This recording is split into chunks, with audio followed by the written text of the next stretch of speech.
Suyuqlik yo'qotish oqibatida qon quyuqlashishi, kam harakatlilik bo'lmoqda. Haddan ortiq jismoniy zo'riqish bilan ishlash qon bosimini davolash shartmi va u qanday davolanadi?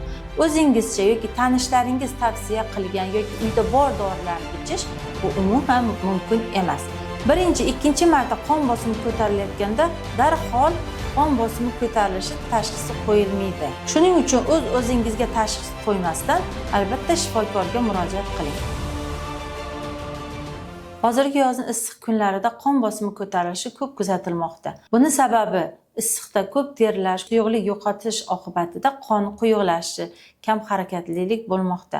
Qachon qon bosimi ko'tarildi deymiz? Qachonki sistolik qon bosimi 129 va diastolik qon bosimi 84 mm simab ustundan oshganda biz qon bosimi ko'tarilishi deymiz.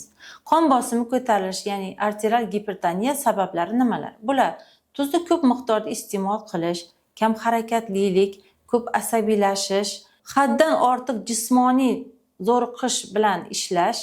Bundan tashqari, arterial gipertoniya ikki turga bo'linadi. Bu essensial, ya'ni haqiqiy gipertoniya kasalligining o'zi va simptomatik gipertoniya, ya'ni boshqa kasalliklar oqibatida kelib chiqqan gipertoniya. Lekin bu standart emas, chunki har kimning qon bosimi o'ziga xos bo'ladi. Bizda buni ishchi qon bosimi deyiladi. Masalan, kimdir 90 ga 60 mm simab ustunida o'zini juda ham yaxshi his qiladi. Qon bosimi 110 ga ko'tarilganda o'zini yomon his qiladi.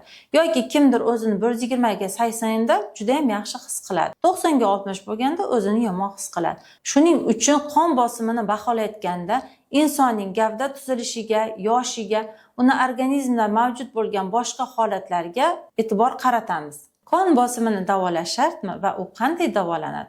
Qon bosimini davolash uchun albatta shifokorga murojaat qilish kerak.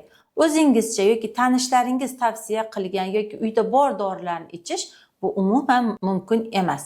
Chunki kimgadir to'g'ri kelgan dori sizga to'g'ri kelmasligi yoki aksincha zarar qilishi mumkin. Shuning uchun o'z-o'zingizga tashxis qo'ymasdan albatta shifokorga murojaat qiling. Birinchi, ikkinchi marta qon bosimi ko'tarilayotganda darhol qon bosimi ko'tarilishi tashxisi qo'yilmaydi. Chunki inson asabiylashganda, zo'riqqanda yoki bo'lmasa yurib kelganda, kofe va energetik ichganda yoki kechasi uyqusi yaxshi bo'lmaganda ham qon bosimi ko'tariladi. Bunda albatta qon bosimini tushiruvchi dorilarni ichish shart emas. Sizga shifokoringiz qon bosimini tushiruvchi dori tavsiya qilgandan keyin uni aytilgan muddatgacha iching va aytilgan muddat tugamasidan oldin shifokoringizga qayta ko'rikka boring.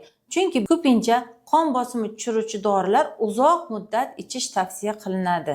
Qon bosimi ko'tarilishini oldini olish uchun quyidagilarga rioya qiling. Birinchidan, sho'r mahsulotlarni ko'p yemang. Ikkinchidan, asabiylashishdan, ruhiy va jismoniy zo'riqishdan o'zingizni asrang. Ayniqsa hozir yoshlar sport zaliga borib shug'ullanish urf bo'lmoqda. Bu albatta yaxshi. Lekin sport bilan shug'ullanish me'yordan oshib ketganda bu sog'liq uchun zarar bo'ladi. Yana kun davomida 5000 qadamdan 10000 qadamgacha iloji boricha piyoda yurish kerak. Zararli odatlardan chekish, kofe, energetik ichimliklarni ko'p ichish ham mumkin emas. Chunki bularning hammasi yurakni tez urishiga, qon tomirlarining torayishiga, natijada yurakka kislorod yetib borishiga to'sqinlik qiladi. Va albatta yog'li ovqat mahsulotlarini yeyishni cheklash kerak. Yog'li aterosklerozlarni paydo bo'lishiga va qon oqimini buzilishiga sabab bo'ladi. Chunki gipertoniya kasalligini o'z vaqtida davolamasa, u keyinchalik infarkt, insult, aritmiya, yurak yetishmovchiligi to'satdan o'limga olib kelishi mumkin.